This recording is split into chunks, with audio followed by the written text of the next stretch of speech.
Israel ফিলিস্তিন পুরোদমে যুদ্ধ চলছে, জানিয়ে দেব আমাদের হাতে থাকা সর্বশেষ আপডেট বাংলা সব ভয়ঙ্কর আন্তর্জাতিক সংবাদগুলো। এবার ইসরায়েলের তৃতীয় বড় শহর হাইফায় হিজবুল্লাহ রকেট হামলা। অন্যদিকে বিস্ফোরণের কেঁপে উঠল করাচি বিমানবন্দর এলাকা, নিহত 2 সেনা নাগরিক। জানিয়ে দেব ইরানের সর্বাত্মক হামলা হলে যুদ্ধ বাঁধবে সাবেক CIA প্রধান। এরপরে জানিয়ে দেব ইসরায়েলি হামলায় 1 বছরে গাজায় 14 গুণেরও বেশি ধ্বংসস্তূপ তৈরি। সর্বশেষ থাকবে ইরানের 9 ঘন্টার জন্য সব ফ্লাইট বাতিল। এতক্ষণ শুনছিলেন সংবাদ শিরোনাম, এবার বিস্তারিত। তবে কে কোথা থেকে আমাদের ভিডিওটি দেখছেন ও শুনছেন জানিয়ে দেবেন কমেন্টের মাধ্যমে, এবং ভিডিওটি ভালো লাগলে অবশ্যই একটি লাইক করবেন, চ্যানেলটি সাবস্ক্রাইব করবেন। ইসরায়েলের তৃতীয় বড় শহর হাইফায় হিজবুল্লাহ রকেট হামলা।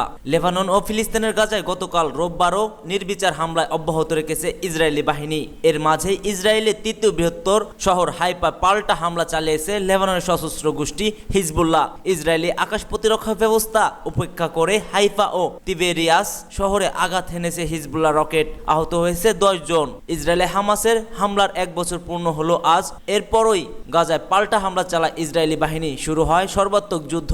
গাজায় এখনো ইসরায়েলে চাপিয়ে দেওয়া সেই যুদ্ধ চলছেই। যুদ্ধ এখন আর শুধু গাজায় সীমাবদ্ধ নেই, বরং লেবানন, সিরিয়া একের পর এক হামলা চালিয়ে যাচ্ছে কঠোর ইসরায়েল। গাজায় হামাসের বিরুদ্ধে সর্বাত্মক যুদ্ধ শুরুর বর্ষপূর্তি প্রাকালে লেবানন ও গাজায় হামলা এবং হাইফায় পাল্টা হামলার ঘটনা ঘটল।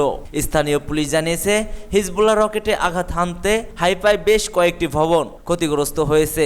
আর ইসরায়েলি সংবাদ মাধ্যমের খবর, হাইফা ছাড়াও দেশটির তিবেরিয়াস শহরে রকেট হামলা হয়েছে। সব মিলিয়ে 10 জন আহত হয়েছেন। তবে হিজবুল্লাহ দাবি করেছে তারা হাইফার দক্ষিণ অঞ্চলের একটি সামরিক ঘাঁটি লক্ষ্য করে ফাঁদি 1 ক্ষেপণাস্ত্র ছুড়েছে। এদিকে লেবাননের রাজধানী বৈরুতের দক্ষিণ উপকণ্ঠ জোরালো বিমান হামলা চালিয়েছে ইসরায়েলি বাহিনী। মূলত ইরান সমর্থিত হিজবুল্লাহ গোয়েন্দা সদর দপ্তর আর অস্ত্রের মজুদগারে হামলা চালানো হয়েছে বলে দাবি করেছে দখলদারি ইসরায়েল সেনারা। এছাড়া লেবাননের দক্ষিণ অঞ্চল ও বেকা অঞ্চলেও হামলা হয়েছে অনেক। বিস্ফোরণে কেঁপে উঠল করাচি বিমানবন্দর এলাকা, নিহত 2 চীনা নাগরিক।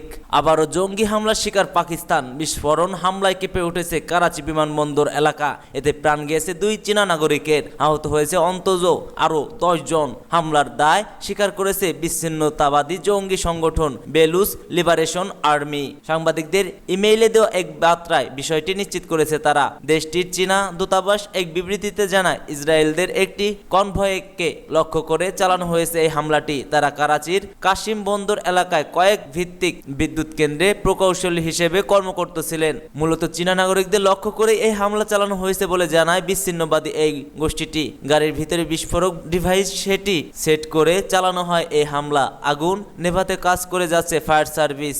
এর আগেও প্রদেশটিতে হামলা চালিয়েছে BLA, তাতে প্রাণ হারান অন্তত 70 জন। সূত্র ATM।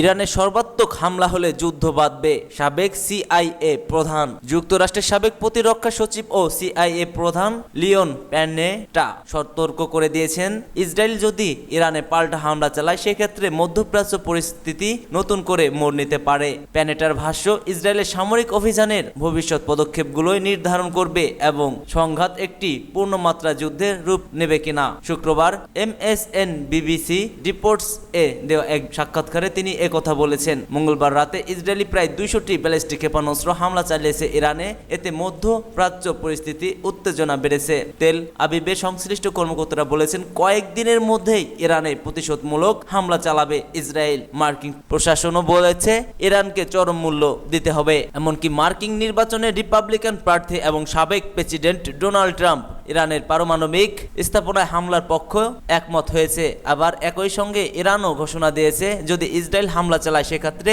কঠিন প্রতিক্রিয়া দেখবে তেহরান। প্যানেটা বলে বর্তমান সব পক্ষ থেকেই কঠোর কথা শোনা যাচ্ছে, কিন্তু আসল বিষয়টি হচ্ছে সামরিক পদক্ষেপ কিভাবে পরিচালিত হবে। ইসরায়েল তাদের প্রতিক্রিয়া সীমিত করতে পারবে কিনা, নাকি তারা সম্পূর্ণ শক্তি দিয়ে আঘাত হানবে, সেটি মূল প্রশ্ন। যদি তারা সর্বাত্মক আক্রমণ চায় তবে ইরানও পাল্টা জবাব দিয়ে দিবে। প্যানেটা দাবি করে অতীতে সামরিকভাবে সফল হতে পারেনি ইসরায়েল, আর এখন সামরিকভাবে জয় হতে চাচ্ছে বেনিয়ামিন নেতানিয়াহু। এ ধরনের পদক্ষেপ মধ্যপ্রাচ্যে সংঘাত দীর্ঘায়িত ও বলে আশঙ্কা রয়েছে তার কাছে। সাবেক এই মার্কিন গোয়েন্দা প্রধান আরো বলেন, এটি বোঝা কঠিন হয়ে পড়েছে যে ইসরায়েলের বর্তমান সরকার আসলে চায়টা কি। গত 70 বছরে ইসরায়েল সামরিকভাবে কখনোই তাদের সব লক্ষ্য অর্জন করতে পারেনি এবং এই ধারা চলমান থাকলে ভবিষ্যতে সামরিক পদক্ষেপগুলো প্রভাবিত হতে পারে। ইসরায়েলি হামলার এক বছরে গাজায় 14 গুণ বেশি ধ্বংসস্তূপ। জাতিসংঘের ধারণা অনুযায়ী গাজায় 4,20,00,000 টনের বেশি ভঙ্গাবশেষ সৃষ্টি হয়েছে। গাজার উত্তরাঞ্চল থেকে লোকজনকে সরে যেতে বলেছে ইসরায়েল। জাবালিয়া এলাকা থেকে শিশুটিকে হুইল চেয়ারে করে সরিয়ে নিয়ে যাচ্ছে এক ব্যক্তি। আজ গাজা সিটিতে এই ছবি প্রকাশ পেয়েছে। গাজা খান ইউনেস দোতলা বাড়ি ছিল 11 বছর বয়সী মুহাম্মাদের। সেই বাড়ি এখন ধ্বংসস্তূপে পরিণত হয়েছে। বাড়ির ভাঙা টুকরোগুলো জড়ো করছে সেই ও তার বাবা জিহাদ সামিল। এই টুকরোগুলো দিয়ে তারা নতুন ঘর তৈরি করবে না, মুহাম্মাদের ভাইয়ের কবরে এগুলো দিয়ে একটা সমাধি তৈরি করে রাখবে। তাদের মতো অনেকেই এভাবে ধ্বংসস্তূপে সরিয়ে সেখান থেকে ছোট ছোট তাঁবু তৈরি করে থাকছে। অল্প অল্প করে ধ্বংসস্তূপ সরিয়ে প্রয়োজনীয় জিনিসপত্র খোঁজার চেষ্টা করে যাচ্ছেন। নির্মাণ কর্মী জিহাদ বলেন, গত এপ্রিলে ইসরায়েলি হামলায় তাদের বাড়িঘর ধ্বংস হয়ে গেছে। সেখান থেকে তারা ধাতব খণ্ড কাটার চেষ্টা করেছেন। তিনি বলেন, বাড়ি তৈরির জন্য নয়, এখন কবরে রাখার জন্য ভাঙা পাথর জোগাড় করতে হচ্ছে। জিহাদ আরো বলেন, এক দুর্দশা থেকে আমরা আরেক দুর্দশায় পড়েছি। জিহাদের জন্য এই কাজ করা কঠিন এবং একই সঙ্গে কষ্টকরও বটে। গত মার্চ মাসে তারা আরেক ছেলে ইসমাইল ও ইসরায়েলি হামলায় নিহত হয়েছেন। গাজা জুড়ে ইসরায়েলি হামলায় যে পরিমাণ ভবন ধ্বংসস্তূপে পরিণত হয়েছে তা সরানোর একটি ছোট্ট প্রচেষ্টা এটি। জাতিসংঘের ধারণা অনুযায়ী গাজায় 4,20,00,000 টনের বেশি ভঙ্গা অবশেষ সৃষ্টি হয়েছে। সেখানে এখনো ক্ষতিগ্রস্ত ও কোনো রকম দাঁড়িয়ে থাকা কিছু ভবন রয়ে গেছে মাত্র। অনেক ভবন বিধ্বস্ত হয়ে মাটির সঙ্গে মিশে গেছে। 2008 সাল থেকে এক বছরে হামলায় গাজা যে ধ্বংস শেষ ছিল, এবার তার চেয়ে 14 গুণ বেশি ধ্বংস অবশেষ। ফিলিস্তিনের স্বাস্থ্য মন্ত্রণালয় বলছে, ধ্বংস অবশেষের নিচে এখনো অনেক মরদেহ চাপা পড়ে রয়েছে। 2008 সাল থেকে এক বছর আগে হামলা শুরুর সময় গাজা ভবনে যে ধ্বংস শেষ ছিল তার চেয়ে এখন 14 গুণের বেশি ধ্বংস অবশেষ রয়েছে। জাতিসংঘের এক কর্মকর্তা বলছেন, জাতিসংঘের পক্ষ থেকে এই ধ্বংস অবশেষ নিয়ে করণীয় বিশেষ গাজা কর্তৃপক্ষকে সাহায্য করার চেষ্টা করা হচ্ছে। এ মাসে জাতিসংঘ বর্জ্য ব্যবস্থাপনা সংস্থা ফিলিস্তিনি কর্তৃপক্ষের সঙ্গে খান ইউনিটস ও দেইরি আল বালাহ অঞ্চলে সড়কে থাকা ধ্বংস অবশেষের সরানোর প্রকল্প শুরু করার পরিকল্পনা করছেন।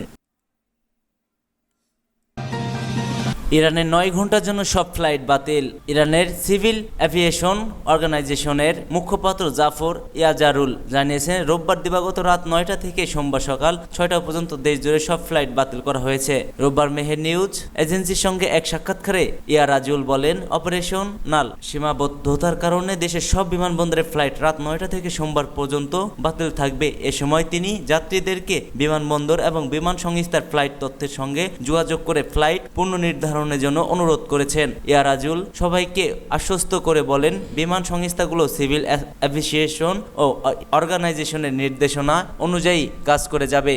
তবে যাত্রীদের ফ্লাইট টিকিটের খরচ নিয়ে চিন্তা করার প্রয়োজন নেই। সেই সঙ্গে ফ্লাইট পরিবর্তন এবং টিকিট ফেরত দেওয়ার প্রতিক্রিয়াও পরবর্তীতে ঘোষণা করা হবে বলে জানিয়েছেন তিনি। গত 1 অক্টোবর রাতে ইরানের সামরিক বাহিনী ইসরায়েলি সামরিক গুপ্তচর এবং গোয়েন্দা ঘাঁটিগুলো লক্ষ্য করে প্রায় 200টি ক্ষেপণাস্ত্র ছুড়েছে হিজবুল্লাহ, যা ফিলিস্তিনের স্বাধীনতাকামী সংগঠন হামাসের রাজনৈতিক প্রধান হাসান নাসরুল্লাহর সাথে মহাসচিব হাসান নাসরুল্লাহ এবং আইআরজিসির ব্রিগেডিয়ার জেনারেল আব্বাস নিফরুশান হত্যার প্রতিশোধ হিসেবে চালানো হয়েছে বলে আখ্যায়িত করেছেন তারা।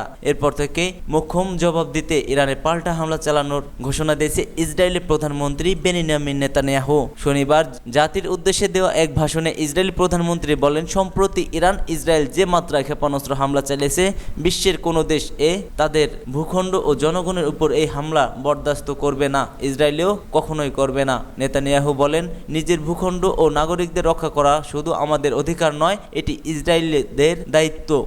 ইসরায়েল সেই দায়িত্ব নিশ্চিতভাবে পালন করবে। এমন প্রেক্ষিতে ইরানের এই বার্তা ইসরায়েল ও ইরানের মধ্যে উত্তেজনা আরও বাড়িয়ে তুলেছে, যা আঞ্চলিক নিরাপত্তার জন্য গুরুতর হুমকি হয়ে দাঁড়িয়েছে। সূত্র মেহের নিউজ এজেন্সির।